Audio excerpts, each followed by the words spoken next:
Hi there, welcome back to the channel. I'm the GCSE science teacher, and in today's lesson, we'll be learning about the periodic table for the GCSE chemistry course. Content covered today includes the development of the periodic table and the structure of the periodic table. So let's get started. In the early 19th century, there were lots of scientists at the time who were trying to understand how the different elements were related together. And there was an individual called Newland who came up with an idea of the law of octaves. Essentially, what he did was he looked at every eighth element and decided that they were very similar in terms of chemical properties. And he was going off this idea based on experimental evidence, but there wasn't a huge amount of knowledge at the time. A lot of scientists were actually ordering elements by the atomic weight, and this was because this was before the discovery of the proton, the neutron, and the electron.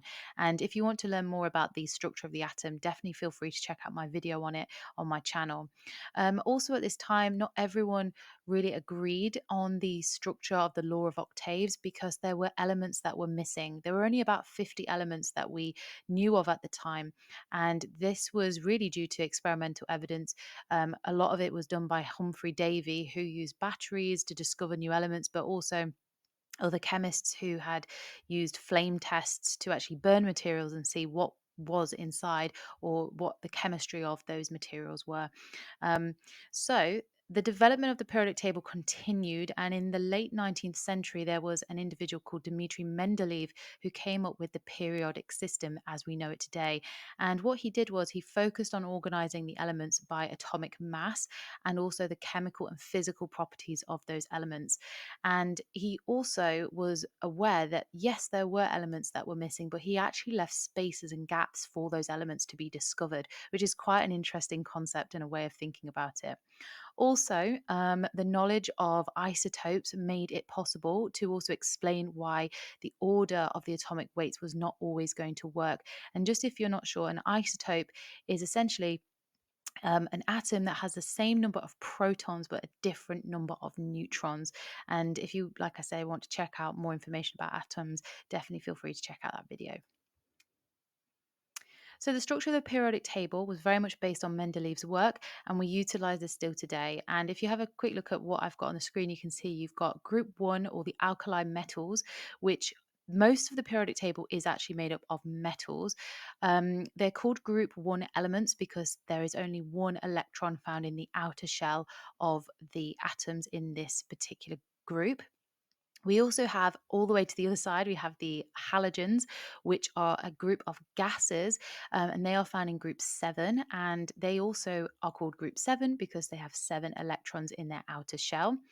And then you also have another group you need to be aware of called group zero or group eight, otherwise known as the noble gases. And the reason they're called group zero or group eight is because they have eight electrons in their outer shell, or they have a full outer shell.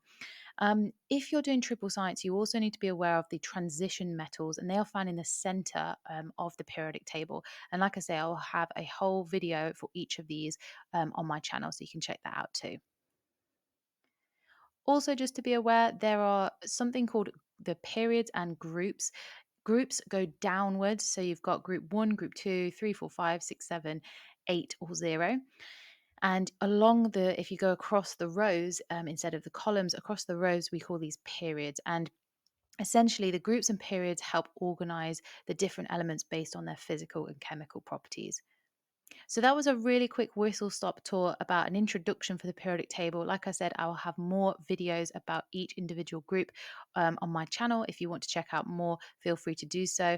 I've been the GCSE science teacher and you have been curious. If you would like more GCSE content for physics, chemistry, and biology, feel free to check out my channel, or you can have a look on my Instagram at the GCSE science teacher too. And if you did find this video useful, please feel free to like, comment, subscribe, and share this with anyone you think would also uh, find this helpful. Until next time, have a good day. Take care. Bye bye.